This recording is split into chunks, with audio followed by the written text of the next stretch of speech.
And the next presentation will be by Ms. Whang Kyung-sook, member of the Intangible Cultural Heritage Committee.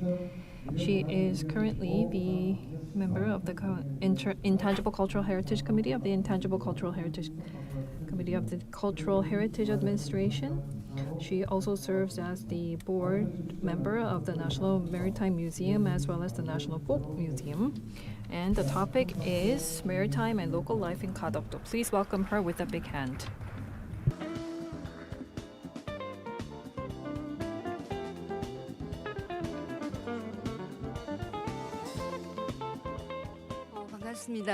Good afternoon. I am a folk studies expert, and in 1989, when the first folk study was conducted in the Kadokdo, I was a part of that project, and another one was done recently. And at the time, I was very concerned of the future of Kadokdo because of in terms of folk culture and life of the residents. I wasn't sure whether changes taking place in Kadokdo was indeed a progress. In the interest of time, I would like to quickly go through my presentation and stick to the key points.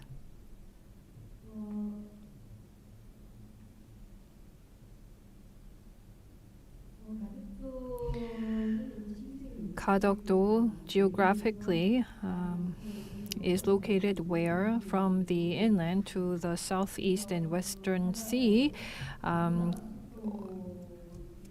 you can connect to the ocean. So it is a very important in terms of geographical location. To the west, there are prehistoric relics. From prehistoric age, people lived on Kadokdo.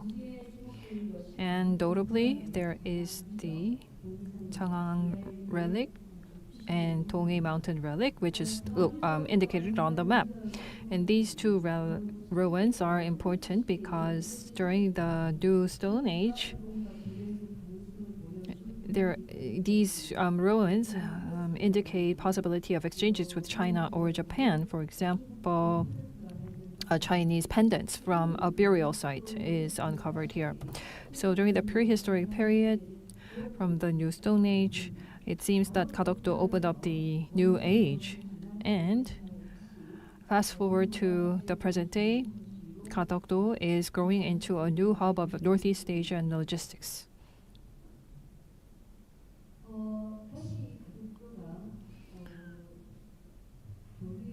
Kadokdo becoming once again the center of exchanges is quite positive, but there is also very deep shadow. When an airport is built, then there are concerns that the shadows will grow even darker. First of all, the fishing people will be lost. The order will be disintegrated. We heard earlier about the cods in this northern Newport coast. This area is very important for Kadokdo because it connects to the Nakdong River. And fresh water enters to control the level of the salinity, and there used to be a colony of plants that provided a very important source of ecological life for the wildlife. But as this place is blocked, the villagers have to relocate, but so did the fish. They lost their habitat. The cods are migratory fish. In winter, cods come to Kadokdo and hatch eggs and then go back to the north.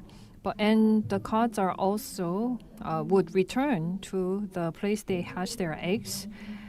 And one of the important hatch areas was the Busan region or the northern coast region.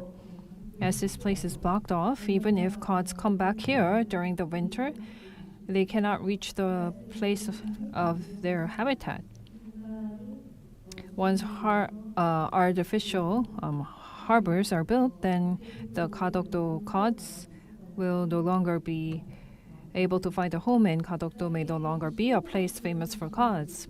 in this new airport location, this place is quite famous for the mullet catch, because mullets, according to fishers, are very sensitive to acoustics. And so the mullet catching fishing vessels do not run motors. They are careful not to drop anything into the water.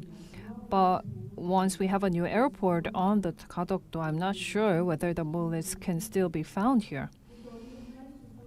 So once the harbors are built, yes, that is development, but the fish will lose their homes and ways, and so will the villagers. The rich fishing ground, the ecological habitat changes for the clamshells are presenting a very serious challenge already because of the loss of fitness porpoises and the loss of colonies, which are actually statutory safeguarded species. These issues may arise into an international conflict and dispute, where the lives of the Kadokdo villagers, their culture, are at risk of being lost. What was the culture of Kadokdo, and how can they continue? These are the questions we must ask ourselves, and with that topic, I'd like to move on to the next slide. The history of Kadokdo is already well known, but the lives of the residents, their sentiment, are not so well known. There is orally handed down legends and stories and songs that imply the lives of people on Kadokdo. As a reservoir of historical memory, Kadokdo also carries great cultural value. There was a time when there was a ranch on Kadokdo. So the horsehair skullcap from Kadokdo was famous nationwide, but in time, the skullcaps are no longer made on Kadokdo, but at the time, there is a song that was sung that reflects the aspiration of the Kadokdo people of wishing to be a part of the mainland, and it also shows us what kind of place Kadokdo was at this time. And because of the geographical location, Kadokdo is a strategic center point of national defense and could be at the forefront of to be invaded by others.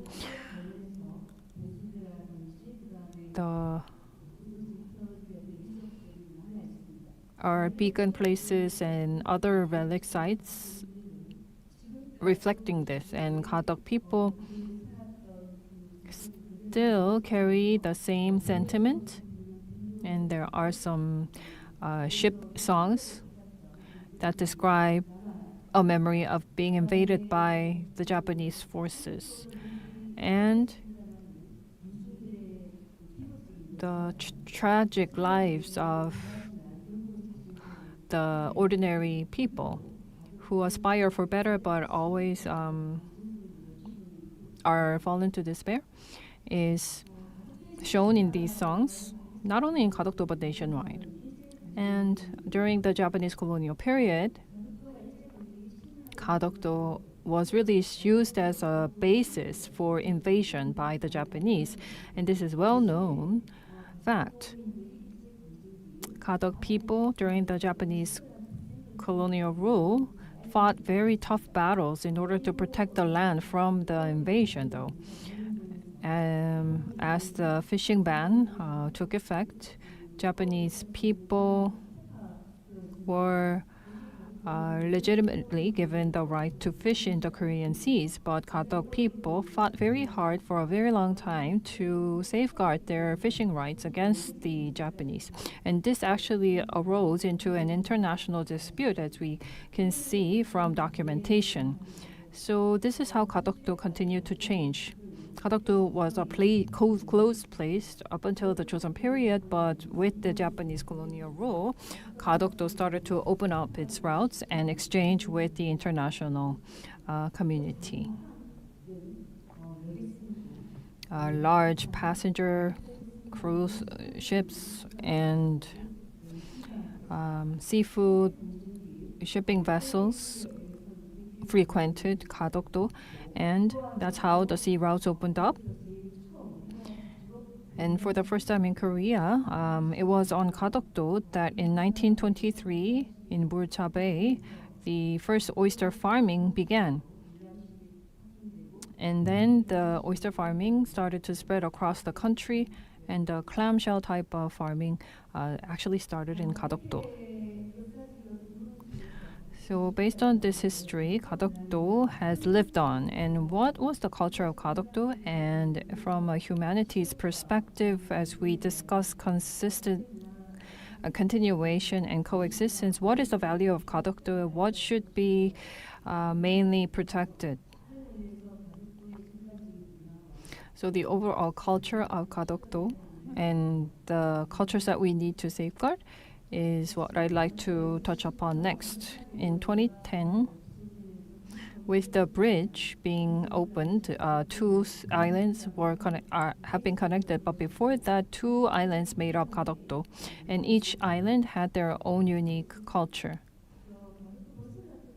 The main island of Kadokdo is based on the Yeondae Mountain, and in Dulcha, the main center was the rites for dragon kings, and this small island was very sea-oriented. So in Dulcha Island, there were public rites for Dragon King and the rites for the Emperor of Land and Sea, praying for the spirits of those lost on sea. And now we have the Yeondae Mountain beacon ritual, and we have such rituals still being held today. The center of Kadokdo is Yeondae Mountain. Residents still believe in the mountain gods of Yeondae Mountain. And this mountain god makes sure that the people are safe from the Yeondae Mountain beasts and able to make safe journeys to other villages climbing the mountain. In life in general of the Kadokdo people, Yeondae Mountain has always played an important role, and so Yeondae Mountain is a very important stage for rituals and entertainment. So the residents sometimes would have rain-making rituals here, and notably, in 1989, when Kadokdo became a part of Busan City, Kadokdo started to undergo massive change as part of a large city. The culture continued to collapse, but then the villagers once again came together in solidarity to preserve the beacon ritual and other cultures of this important people. And the center of Kadokdo is once again Yeondae Mountain, which is a source of solidarity for the villagers, creating the village culture that continues to be handed down to the present generation. And if you look at the community culture in particular, the culture is very much alive. And this culture, we can look at different indicators of how this is being handed down. Village-based rituals continue to be held, and production communities such as mullet-catching fishers form their own communities to have their own rituals. And on a slightly wider level, the entire Kadokdo solidarity can be confirmed by central community cultures that continue to be handed down, and their community culture has definitely implications for our future, and we need to think about how to continue this culture for the next generation. And Kadokdo has a unique fishing culture, and there are bare-hand divers to fishers to clownfish farming to capture fisheries. A closer look shows a very interesting picture. The way fishing method, the fishing tools and gear of Kadokdo is a combination of those of Eastern, Southern, and Western fishing. So the fishing culture of Kadokdo is a concentration of the entire Korean fishing cultures from different regions.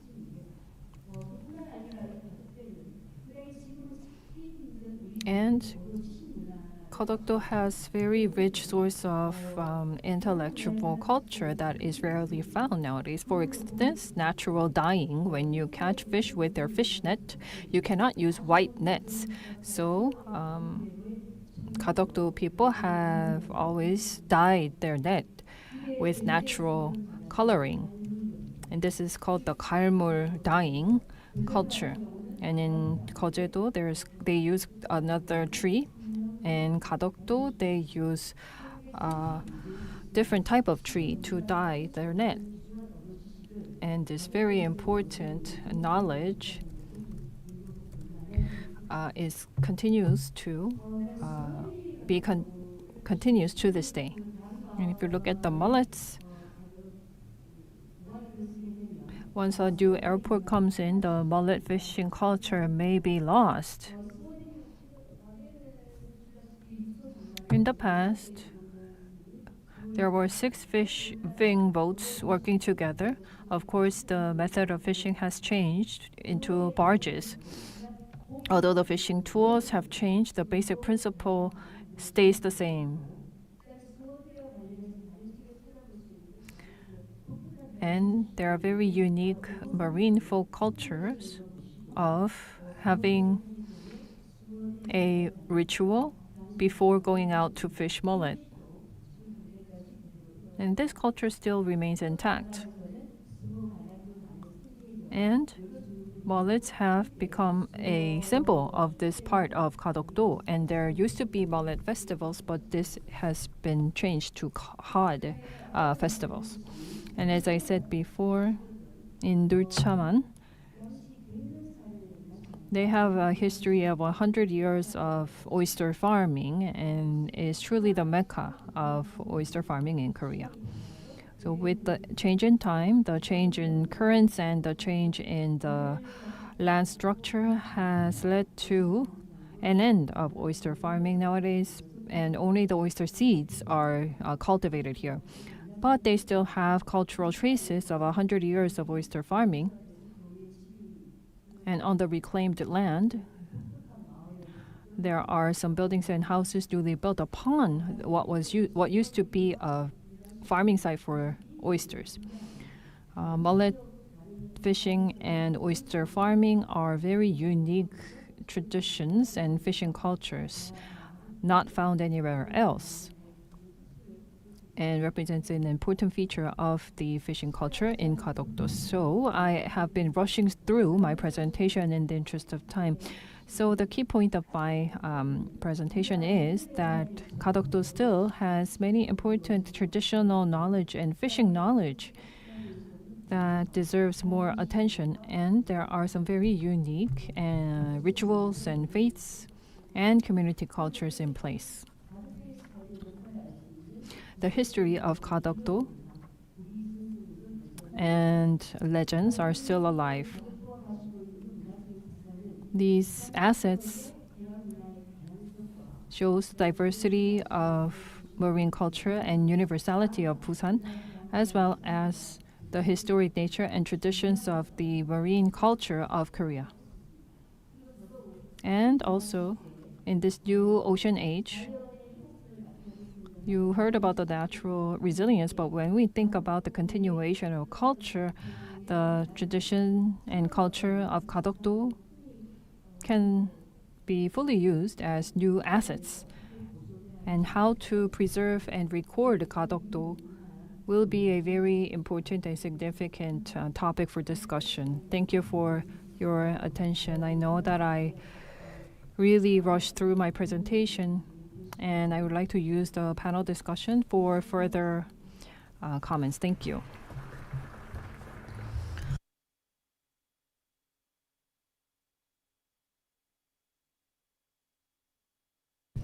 Thank you very much. We heard about the values safeguarding 가덕도, what we need to remember and document about the fishing culture. So Ms. Whang Kyung-sook, member of Intangible Cultural Heritage Committee, thank you. 동아대학교 디자인